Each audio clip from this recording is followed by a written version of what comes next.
Sean todos ustedes muy bienvenidos a esta serie de 5 estudios relacionados con nuestra campaña En la Brecha por México, que es campaña de intercesión por nuestro país. Vamos a disfrutar juntos este estudio. Este primer estudio se llama Rompamos juntos la cadena de la corrupción. Cuando hablamos de liderazgo, generalmente lo asociamos con éxito o con su contraparte, que es el fracaso. Sin embargo, debemos reconocer que últimamente y sobre todo en lo que corresponde a nuestro país, lo asociamos con corrupción.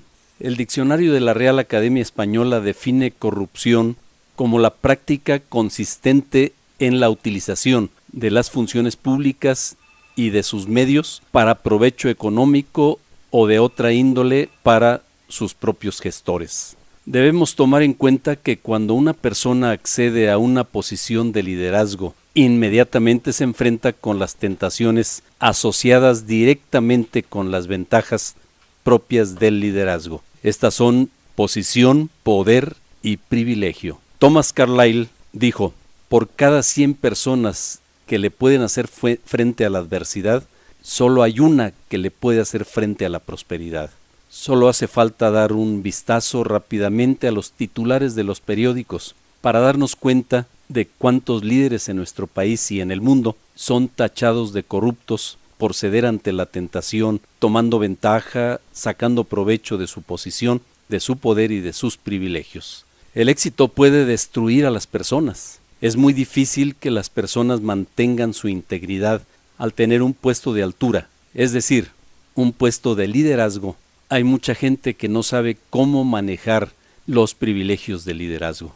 Déjenme aclarar que si pensamos que al no ocupar un puesto de liderazgo público o privado, no estamos expuestos a cometer actos de corrupción, estamos equivocados. Pues recordemos que la corrupción suele tener dos partes, es decir, siempre hay quien la realiza y quien la permite. Tú puedes ser cómplice de corrupción con el simple hecho de aceptar beneficiarte de ella. No necesariamente tienes que cometerla o propiciarla. Cualquier ventaja que tú puedas sacar de un puesto de liderazgo es corrupción.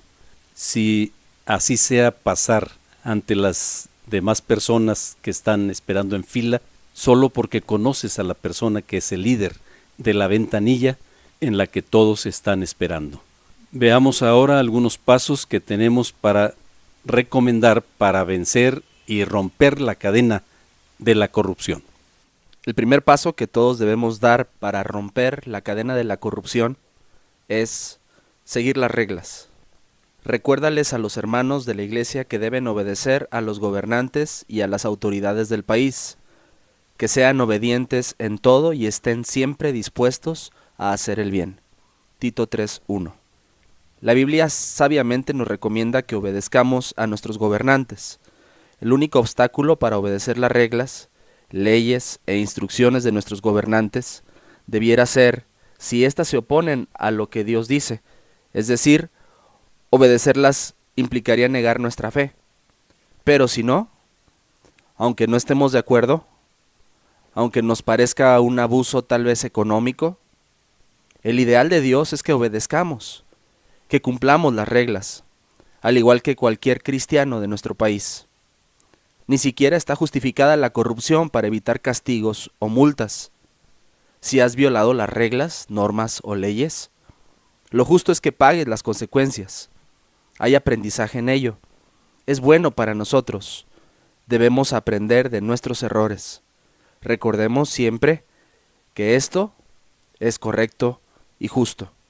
Por eso el primer consejo es: sigue las reglas. El segundo paso que debemos dar para vencer la cadena de la corrupción es buscar el beneficio común. La Biblia dice: nadie busque el bien solo para sí mismo, sino para todos. Filipenses 2:4.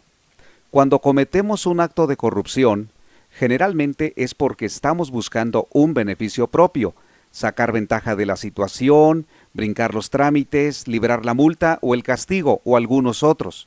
Sin embargo, los actos de corrupción perjudican los intereses de los demás. Por ejemplo, El hecho de que tantas personas en nuestro país decidan evadir impuestos hace que aquellos que pagamos impuestos tengamos que contribuir con una mayor cantidad cada año.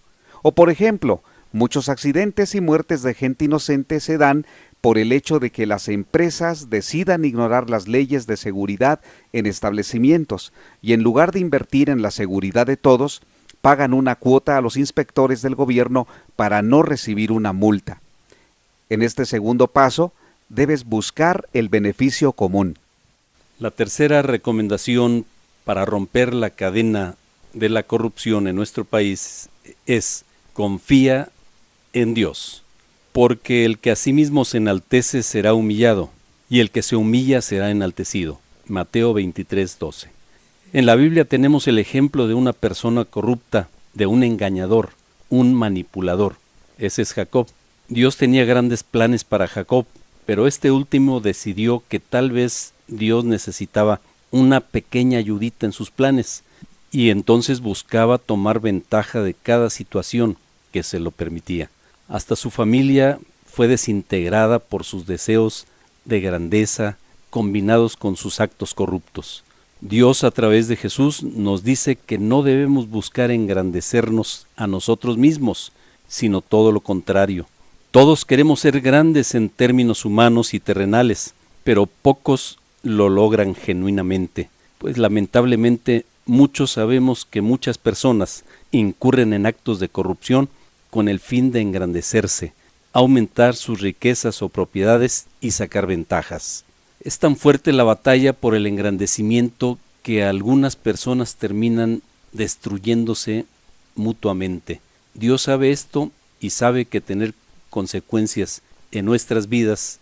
Por esa razón nos protege de una manera muy especial contra esta batalla, diciéndonos que si queremos ser grandes, busquemos ser menores, es decir, más humildes. No sé tú qué pienses, pero yo no he visto que la gente se pelee muy frecuentemente por la posición de ser más humilde o más servicial. Solo confiando en Dios podemos romper la cadena de la corrupción. En conclusión, la corrupción es un mal que será difícil de erradicar por completo de nuestro país, pero si cada uno de nosotros, como hijo de Dios, nos esforzamos por honrar a Dios con nuestros actos y seguimos todas las recomendaciones que encontramos en la Biblia para nuestro diario andar, seguramente lograremos hacer una diferencia. Quiero darte una última recomendación para romper las cadenas de la corrupción, este mal que afecta a nuestro liderazgo y por consecuencia a nuestro país. Mantente firme y no solo no participes de ella, sino debes denunciarla y sácala a la luz, pues uno de tus deberes como seguidor de Cristo es señalar aquello que a simple vista, sin necesidad de juicios u opiniones, es incorrecto. Por lo mismo, no nos cansemos de hacer el bien. Agrademos a Dios con cada acto de nuestra vida y rompamos juntos la cadena de la corrupción. Que Dios los bendiga.